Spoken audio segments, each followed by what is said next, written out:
এখন নতুন কিছু ফিতনা আসছে যে কিছু মানুষ, সবাই না, অল্প কিছু মানুষ কোরআন সুন্নাহ নিজে নিজে পড়াশোনা করেই সব কিছুর সমাধান বের করতে চাচ্ছে। এটা ঠিক না।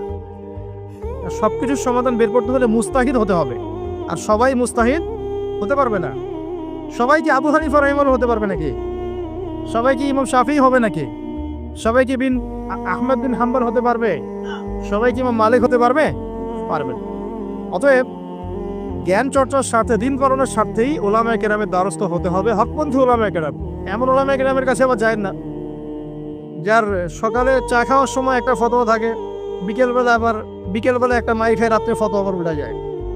এই জায়গায় হচ্ছে না, তাহলে সমস্যা। ঠিক আছে?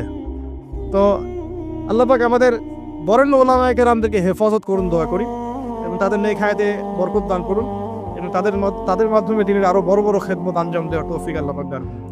এবং যুব সমাজকে রিকোয়েস্ট করবো যে আপনারা ডিটাচড হয়ে থাকবেন না, ওলামায়ে কেরাম থেকে ডিটাচড হয়ে আপনারা দিন পালন করতে যাবেন না, তার সাথে সম্পর্ক রেখেই দিন পালন করবেন ইনশাআল্লাহ। আল্লাহ সহজ করুক।